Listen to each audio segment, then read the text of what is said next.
자, 우리는 인생의 기근이 오면 여러 가지 반응을 보여요. 여러 가지 반응을 보입니다. 그 중에는 이렇게 어렵게 된 것이 주변 탓, 다른 사람 탓이라고 봅니다. 그런데 지혜로운 사람은 그 기근의 시기에 자신의 문제점을 파악하고 그리고 개선하려고 노력을 하죠. 거기서 더 나아가서 믿음의 사람이라면 그 기근을 통해 하나님께서 말씀하시려는 것이 무엇인가 하나님의 마음을 알기 위해서 집중할 것입니다. 왜 믿음의 사람은 이렇게 하나님의 뜻을 구할까요? 어, 그것은 하나님께서 만물의 주인이 되신다. 그 하나님이 나의 주인이시다. 라는 기본적인 생각을 가지고 있기 때문이에요. 그래서 하나님 뜻을 구하는 것이죠. 그래서 내 인생의 주인 되시는 하나님께서 이 기근을 주실 때, 나에게 이 기근을 주실 때는 무슨 뜻이 있겠지라고 여기는 것이죠. 그렇다면 하나님께서 인생의 기근을 통해 믿음의 사람을 훈련하시는 이유는 무엇인가? 단순히 우리를 힘들게 하시려는 게 목적인가? 우리가 하나님보다 더 붙들고 있는 것을 내려놓게 하시고 다시 하나님을 바라보게 하기 위함이에요. 그리고 그 훈련을 통해 하나님의 뜻을 알고 하나님의 마음에 민감한 사람으로 세우시려는 겁니다. 오늘 창세기 43장은 요셉 이야기의 중심에 있어요. 그런데 우리는 이미도 한 세월 잘 산 야곱에게, 그러니까 요셉의 아버지 야곱에게 다시 집중합니다.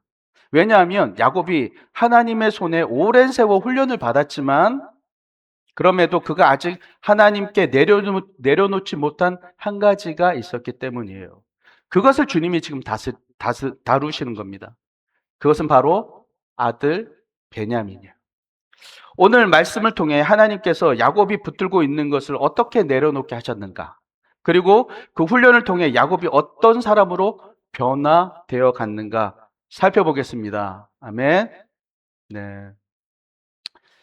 하나님의 약속을 따라 7년 풍년 후에 전 세계 심각한 기근이 왔습니다. 그래서 결국 야곱의 아들들도 양식을 사기 위해서 애굽으로 내려갔어요. 애굽은 그들이 동생 요셉을 판 곳이잖아요. 그러니까 꺼림직했습니다. 그럼에도 양식이 그곳에만 있기 때문에 안 갈 수 없었어요. 그런데 요셉을 뺀 11명의 형제들 중에 10명만 양식을 구하러 내려갑니다. 왜 그랬죠? 아버지 야곱이 요셉과 같은 어머니, 그러니까 라헬, 이 라헬을 밑에서 태어난 베냐민은 내려보내지 않았습니다. 요셉처럼 잃어버릴까 못 보내는 거예요. 어느 정도인가 하면 42장 38절에 보면 이렇게 돼 있어요. 내 아들은 너희와 함께 내려가지 못하리니. 내 아들은 너희와 함께 내려가지 못하리니. 그의 형은 죽고 그만 남았습니다. 만일 너희가 가는 길에서 재난이 그에게 미치면 너희가 내 머리를 슬퍼하며 스올로 내려가게 함이 되리라. 여러분 이것을 보면 마치 타인에게 자신의 아들을 맡기는 것처럼 얘기해요. 내 아들은 너희와 같이 못한다. 베냐민을 야 너희 동생은 가지 못한다 이런 표현이 아니라 내 아들은 가지 못한대요. 그리고 다른 자기 자녀들 있잖아요. 그 형들은 뭐라고 하냐면 너희라는 지칭을 써요. 그러면서 너희가 데리고 가다가 요셉처럼 사고라도 당하면 난 수올로 내려갈 거야. 죽는다는 얘기입니다. 바로 이런 내용인 것이죠. 야곱은 지금 베냐민을 각별히 사랑하는 정도를 넘어서 지나치게 붙들고 있는 거예요. 베냐민이 어려서 그런가? 아니에요. 이후에 창세기 46장에 나오는 가족 명단을 보면 베냐민에게 여러 아들이 있었습니다. 그는 자신의 가정을 이룬 30대의 성인이었다고요. 물론 엄마 라헬이 베냐민을 낳다가 죽었어요. 태어나면서부터 엄마가 없었어요. 그리고 그의 형, 정말 딱 피부치인 그 형, 이 형 하나만, 이 형 요셉도 짐승에게 잃어버렸다라고 했습니다. 그러니까 이 야곱 아비 마음에 얼마나 이 베냐민을 볼 때마다 마음이 짠하겠어요. 아유, 저거 어떻게 해. 짠한 마음이죠. 그러나 그 마음 아픈 것 때문에 베냐민을 끝까지 붙잡고 있는 것은 사랑을 넘어서 집착이 되는 거예요. 그리고 그 집착은 이제 베냐민 한 사람만의 문제가 아니야. 이제 베냐민 한 사람 문제가 아니라 온 가족의 생명을 위협하고 있다고요. 생명을. 야곱이 이 자녀를 향한 사랑의 집착이 요셉 때는, 그 아들 요셉 때는 요셉을 너무 사랑해서 그 형제들 간에 시기와 질투가 일어났어요. 그래서 형제를 살해하려고 하는 상황까지 갔다. 그리고 이제 이 베냐민을 향한 이 집착이 이번에는 온 가족을 굶겨 죽일 수 있는 상황으로 만들고 있습니다. 이게 무슨 말인가? 요셉이, 이제 형들은 요셉이 총리인지 모르는 상황이죠.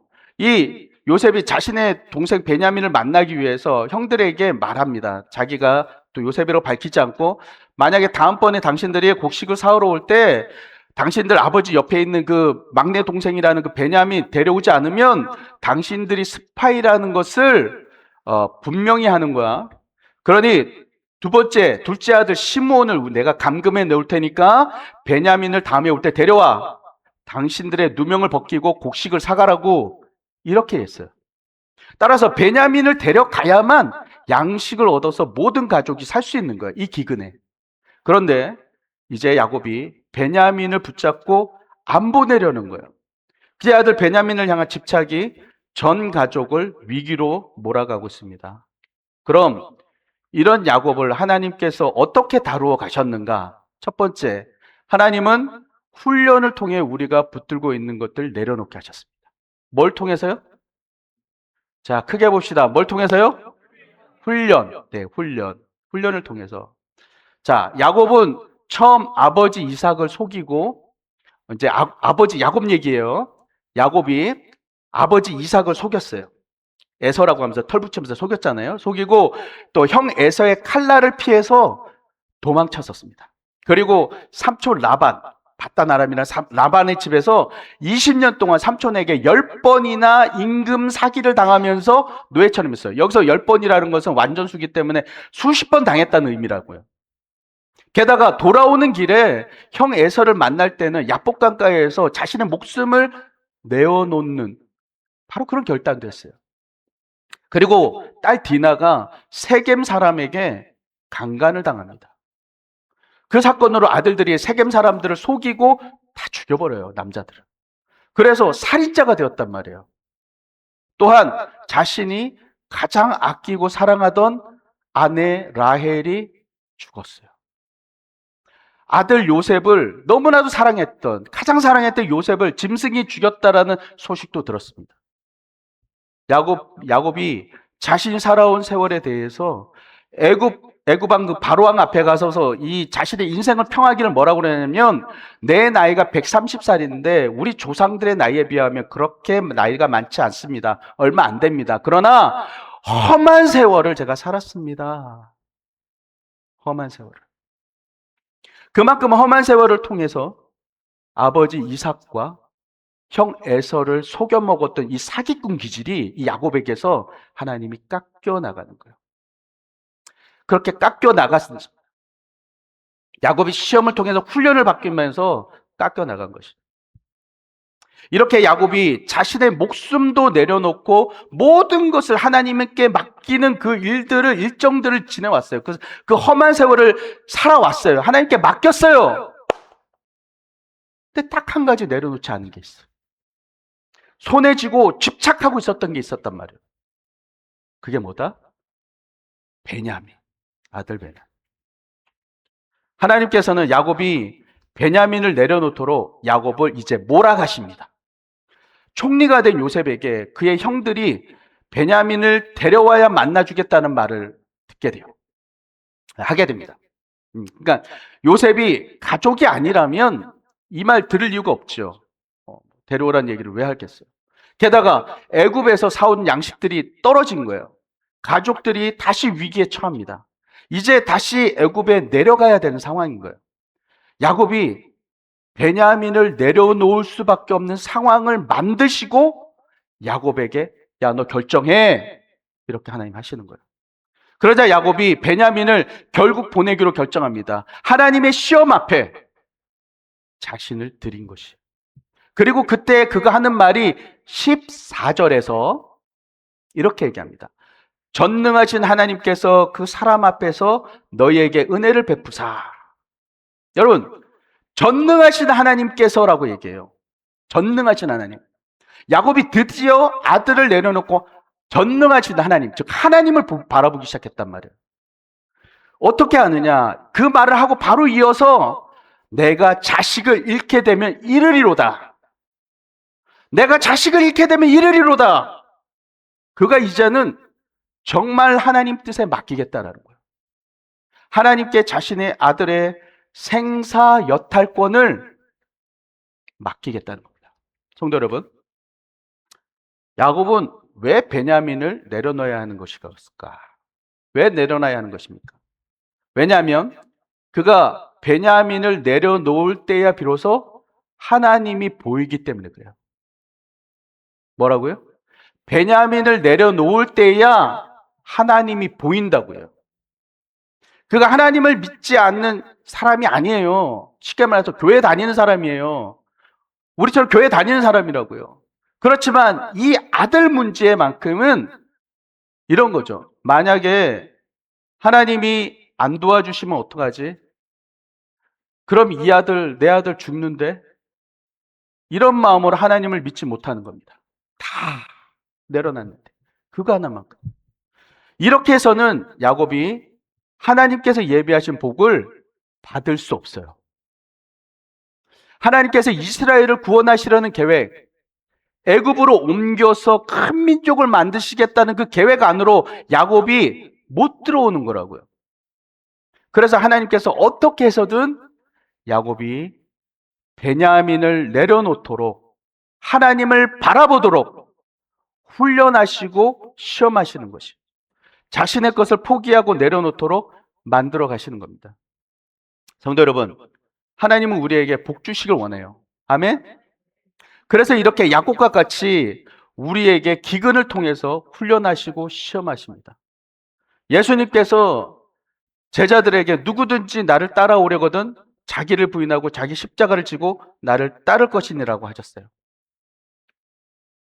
예수님 자신이 십자가에 못 박혀 죽으심으로 십자가를 통과하심으로 우리의 구원을 이루어 주셨어요. 그것처럼 우리도 이 기근의 때에 자신을 부인하고 내가 짊어져야 될 십자가가 있다고 하시는 거예요. 여러분, 내가 가장 사랑하는 것, 그것을 십자가에 못 박아야 합니다. 그렇게 십자가를 통과해야 주님께서 허락하신 진정한 복을 받게 되는 거예요. 지금 여러분이 십자가에 못 박아야 하는 것, 훈련받아야 하는 것이 무엇입니까? 하나님 이것만은 안 됩니다. 하나님 이것만 안 됩니다. 내가 포기하지 않고 있는 것이 무엇입니까? 내가 사랑하는 게 무엇인 거예요? 그것이 야곱처럼 자녀입니까? 부부인가요? 그것이 재정입니까? 늘 재정의 압박에 쫓겨서 그것만 머릿속에 막 맴돌고 있습니까? 눈 감으면 재정, 돈만 생각나나요? 사람에 대한 기대입니까? 나의 성품? 그 성품인가요? 집착입니까? 내려놓고 십자가에 못 박아야 합니다. 주님 발 앞에 내려놓아야 하는 거예요. 아니면 내가 끊고 싶어도 끊어지지 않는 것, 나 이거 끊어야 되는데 그럼에도 불구하고 끊어지지 않는 것, 남들에게 들키기 싫은 것, 교회 다니는 사람으로서 들키기 싫은 것, 나 자신만 아는 바로 그것, 십자가에 못 박아야 돼. 십자가를 통과해야 된다고요. 아니 목사님, 왜 꼭 이렇게까지 내려놔야 하는 겁니까? 왜 그렇게 좋은 것, 그 사랑하는 것을 포기해야 하는 겁니까? 십자가에 죽이기까지 해야 하느냐고요. 여러분, 그것이 우리를 완전히 장악했기 때문에 그래요. 장악했기 때문에 그런다. 그것 때문에 하나님의 음성이 들리지 않아요. 그것 때문에 하나님의 마음을 알지 못하는 것이에요. 그러니 그것이 우상이 되어서 하나님과 나 사이를 가로막고 있다고. 하나님을 만나러 나와도, 예배 자리에 나와도 설렘이 없는 거예요. 설렘. 기쁨이 없는 겁니다. 그러니 여러분, 아쉬워도 그거 포기해야 합니다. 내가 내려놓고 하나님께 맡길 때 나보다도 가장 지혜로운 하나님께서 그것을 맡아서 이끄시고 해결하실 것입니다. 여러분, 그래서 하나님께서 우리를 사랑하셔서 시험하시고 훈련하셔서 매번 십자가에 그것을 못 박도록 내려놓도록 주님이 계속 우리를 이끌고 가고 계신 거예요. 유업의 성도 여러분, 주님이 주시는 복을 받기 원하십니까? 그럼 주님이 이끄시는 시험에 통과하십시오. 그것은 오늘부터, 아니 지금 이 순간부터 내가 가장 사랑하는 것을 내려놓는 것부터 시작되는 거예요. 주님께 맡기는 겁니다. 그럼 주님이 주시는 복을 누리게 될 줄 믿습니다. 아멘. 그럼 내가 사랑하고 집착하던 것을 포기하면 받게 되는 복이 무엇인가? 두 번째, 하나님은 내려놓은 사람을 하나님의 뜻에 민감한 사람으로 세우십니다. 야곱은 자신의 뜻이 강한 사람이에요. 그리고 집착이 강했습니다. 그런데 이 사람이 변했어요. 46장에 보면 요셉이 살아있다는 이야기를 들은 야곱이 드디어 요셉을 만나러 길을 떠납니다. 그런데 그가 그렇게 사랑해서 집착했던 아들이라면 20년 만에 만나는 거예요. 20년 만에 만나는 요셉이라면 밤잠을 자지 말고 계속 움직여서 내려가야지. 근데 이 사람이 브엘세바라는 곳에서 멈춰요. 갑자기 멈춘다고. 그리고 거기서 하나님께 제사를 드려요. 예배를 드렸단 말이에요. 왜 그렇죠? 브엘세바는 약속의 땅, 가나안 땅의 맨 끝자락이에요. 그러니까 거기서 한 발만 뛰면 약속의 땅을 떠나는 거예요. 이방 땅으로 내려가는 거라고. 그러니까 약속의 땅을 떠나지 말라는 하나님의 명령이 있었기 때문에 그가 온 가족을 데리고 하나님 앞에 머문 겁니다. 주님, 이거 가야 됩니까? 말아야 됩니까? 하나님의 뜻을 묻고 있어요. 예전 같으면 아들 만나러 가야지. 그런데 하나님 뜻을 묻고 있어. 이 야곱 바뀌었죠. 자식일이라면 목숨도 아끼지 않던 사람입니다. 정말 편애가 심했던 사람이에요. 그런데 이렇게 자식보다 하나님의 뜻을 먼저 구하는 것이 주님 앞에 민감해진 거예요. 이 사람 민감해진 거예요. 그리고 이후에 애굽에 내려가서도 바로왕 앞에 가서 바로왕을 축복해요. 여러분, 축복은요 주로 누가 하죠? 축복은 윗사람이 아랫사람에게 하는 게 축복이에요. 축복을 받아라 이렇게 하는 거라고요. 그런데 야곱이 전 세계의 최고 절대 강자 이 바로왕에게 일개 목동 노인이 네가 하나님께 축복받길 원하노라 이렇게 하나님이 보낸 선지자로서 그가 축복하고 있다고요. 민감해진 것이죠. 또한 창세기 49장에 보면 야곱이 자신의 12아들을 향해서 한 명 한 명 다 예언합니다. 그가 예언한 대로, 여러분 아세요? 그가 예언한 대로 그 12민족이 그대로 역사가 진행돼요. 성도 여러분, 지금 야곱이 자신이 가장 사랑하는 것을 십자가에 못 박고 통과했을 때, 내려놓았을 때 하나님의 마음에 민감한 자가 되었습니다. 그래서 하나님의 마음을 알게 되었고 그 마음을 새 상황 앞에서도 그 권세 있는 그 새 상황 앞에서도 전할 수 있는 담대한 자가 된 거예요. 여러분, 야곱이 포기하는 것, 십자가를 통과하는 것을 통해 받은 축복이 뭐죠? 바로 하나님 그분 자체. 하나님 그분 자체를 아는 것, 하나님의 마음을 아는 복이에요. 하나님과 민감하게 소통하는 복을 받은 거란 말이에요. 규장과 가피뿔의 여진구 대표, 하나님의 막내 아들, 여러분 우리 책 읽으신 분도 있죠? 하나님의 막내 아들, 이 책에서 자신의 회사를 하나님께 맡겨가는 과정에 대해서 이야기합니다. 그는 기독교 출판사를 운영하면서 1년 동안 출간 계획, 1년의 그 출간 계획을 미리 세워둬요. 1년치를. 유명한 저자, 그리고 시장성이 있는 책을 중심으로 출간 계획을 세워놓는단 말이죠. 이것이 밥줄이에요. 밥줄. 그런데 하루는 하나님께서 그 출간 계획을 전부 내려놓으라고 하는 거야. 그 이유가 야, 네가 원하는 것이지 내가 기뻐하는 책이 아니다. 이렇게 말씀하세요. 경영 전략인 밥줄을 포기하라는 주님의 요구에 이 사람이 갈등합니다. 그러자 하나님께서 말씀을 주세요. 시편 37편 5절에 내 길을 여호와께 맡기라. 그를 의지하면 그가 이루시고, 이 말씀에 1년째 출간 계획을 과감하게 내려놓습니다. 그런데 하나님의 훈련은 여기서 끝나지 않아요. 기독교 인터넷몰 갓피플, 이것도 같이 운영하고 있죠. 이 갓피플몰에 첫 인터넷 화면에 기업 광고를 넣어서 그것으로 매달 5천만 원의 수익을 올리고 있었습니다. 이것이 효자였어요, 효자. 그런데 주님께서 바로 이어서 그것도 지저분하니 없애라고 하는 거예요, 그 광고를. 주님, 이게 없으면 먹고 살 수가 없습니다. 그나마 마지막 보루였던 거예요. 그러자 또 말씀을 주세요. 여호수아서 24장 15절, 너희가 섬길 자를 오늘 택하라. 오직 나와 내 집은 여호와를 섬기겠노라. 이 말씀을 받고 결심합니다. 그리고 직원들이 모이는 곳에 가서 선포하기 위해서 회의실로 가요. 가는 도중에 또 갈등합니다. 포기하기가 힘든 거예요. 그때 주님이 이렇게 그에게 말씀하세요. 내가 5천만 원보다 못하니? 내가 5천만 원보다 못하니? 이 말은 내가 고작 5천만 원 때문에 너희 회사를 지켜주지 못하겠느냐? 내가 너를 책임지지 못하겠느냐? 이런 말씀이세요. 이 말씀에 순종해서 그대로 모든 사람들 앞에서 선포합니다. 물론 직원들은 불안해했고 직원의 절반이 나가요. 떠났습니다. 그러나 여진구 대표는 끝까지 하나님께 주도권을 드렸습니다. 그러자 가장 먼저 달라진 것은 회사의 영적 분위기가 달라졌습니다. 회사는 24시간 기도실이 운영되기 시작했어요. 중요한 결정마다 사람의 계산보다 하나님의 뜻을 먼저 구하게 된 겁니다.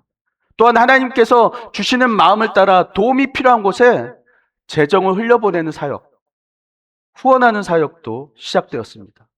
그는 회사를 운영하는 사람이 아니라 하나님께 회사를 운영하시도록, 하나님의 회사를 운영하시도록 맡기는 사람이 된 거예요. 그리고 하나님께서는 그의 순종에 대해서 책임져 주셨습니다. 6개월 후에 도산할 거라고 했던 이 회사는 인터넷 첫 화면이 신앙적인 내용으로 깨끗해지자 기독교인들로부터 신뢰를 받기 시작한 거예요. 매출이 올라갑니다. 그리고 자연스러운 구조조정으로 되려 흑자로 돌아가요. 여러분, 물론 사업이 회복된 것도 감사한 일이죠. 그러나 그보다 하나님 앞에 자신의 것을 내려놓는 자, 이 내려놓는 자에게는 그것과 비교할 수 없는 하나님의 음성에 민감한 영성, 그것을 갖는 복을 주셨다고요. 여러분, 민감한 영성. 성도 여러분, 우리는 어떻습니까? 저와 여러분은 어떻습니까? 하나님의 말씀인 이 설교를 들어도 졸리기만 하십니까? 예전에는 말씀 한 구절에도 마음이 뜨거워졌었는데 지금은 심장에 꽂히는 은혜가 점점 사라지고 있습니까? 말씀을 읽으면 보화가 발견되기보다는 읽다가 졸음이 먼저 오시나요? 야, 성경 읽어봐. 잠 잘 와. 찬양을 불러도 감격의 눈물이 없고 저 후렴을 왜 또 반복하는 거야? 아우, 지겨워 죽겠어 아주. 기도를 해도 힘들기만 하고 노가다 기도가. 예배를 드려도 그저 의무처럼 드리고 있지는 않습니까? 그렇다면 단순히 신앙생활이 오래돼서 그런 것만은 아니에요. 하나님께서 우리에게 영적 민감함을 주지 않은 것도 아닙니다. 혹시 하나님보다 더 붙들고 있는 것이 있기 때문 아닙니까? 하나님보다 더 마음을 빼앗긴 것, 더 즐기는 것, 하나님보다 더 놓지 못하는 것, 하나님보다 더 의지하는 것, 그것이 있기 때문은 아닙니까? 그것 때문에 하나님의 음성이 점점 작게 들리는 건 아닌가요? 민감함이 무뎌지는 건 아닙니까? 돌아봐야 돼요. 돌아봐야 돼요. 하나님께서는 야곱이 베냐민을 내려놓도록 하셨습니다. 왜냐하면 하나님은 야곱에게 베냐민보다 더 큰 복을 주기 원하셨기 때문에 그래요. 더 큰 복. 바로 하나님의 뜻을 알고 하나님의 마음에 민감하게 반응하는 사람이 되는 그 복을 주길 원하셨다. 여러분, 성도 여러분, 우리 주님께 참 복을 받으십시다. 영적 민감함을 회복하세요. 목사님, 예전에는 제가 예전 얘기하지 마세요. 예전 얘기하지 마세요. 더 이상. 지금 이 시간 내가 하나님과 민감한가 아닌가? 이 영적 민감함은 내가 사랑하는 것.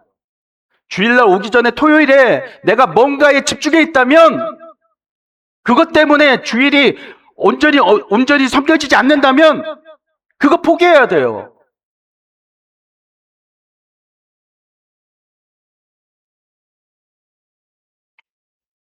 내가 집착하는 것 때문에 그 뒤에 계신 하나님이 안 보이는 거예요. 이게 너무 커서 그 뒤에 계신 하나님이 안 보이는 거예요. 어떻게 이렇게 안 보이는데 주님이 내게 영적 민감함의 복을 주시겠어요? 영적 민감함은 먼저 내려놓고 포기해야 돼요. 포기해야 주어지는 참 복이라고. 이 주님을 향한 민감함의 복을 받아 누리시는 여러분 되길 바랍니다. 성도 여러분, 야곱은 자신의 아들 베냐민을 어떻게든 움켜쥐려고 했어요. 험한 인생길을 지나는 동안 다 포기해도 이 아들만큼은 품 안에 가지고 있으려고 했다고요. 하지만 야곱이 그 아들을 내려놓아야 참 복을 받을 수 있기에 하나님께서 그를 시험하시며 훈련하셨습니다. 궁지로 몰아가셨어요. 결국 그가 그것을 내려놓을 때 그때서야 전능하신 하나님이 보였어요. 그가 영적인 민감함을 회복했다고요. 그래서 이후 이스라엘의 역사를 가늠하는 예언적 사역을 하는 그런 자가 야곱이 된 거예요. 진정 내 것을 놓고 하나님 것을 소유하는 복을 누리게 된 겁니다. 성도 여러분, 우리 오늘 이렇게 결단하십시다. 제가 여러분을 대신해서 기도의 메시지를 던지겠습니다. 하나님, 주님보다 내 마음에 가득 찼던 것, 이것만큼은 포기 못해. 또 은밀하게 즐기던 것, 아무한테도 발각되기 원하지 않던 것, 그것 이 시간 주님 발 앞에 내려놓습니다. 나의 십자가에 못 박습니다. 이제 나를 훈련하셔서 주님이 주시는 참된 복, 영적 민감함을 가지게 하여 주시옵소서. 그래서 십자가를 통과하고 나를 넘어 세상에서 참 복이 되고 그 복을 전하는 자로 세워주십시오. 예수님의 이름으로 기도합니다. 성도 여러분, 진정 예수님을 아는 자 정도가 아니라 아는 자에 만족하지 마십시오. 예수님을 믿고 나의 것을 내려놓는 훈련을 통해서 믿음의 삶을 살아내는 자로 세워지시기 바랍니다.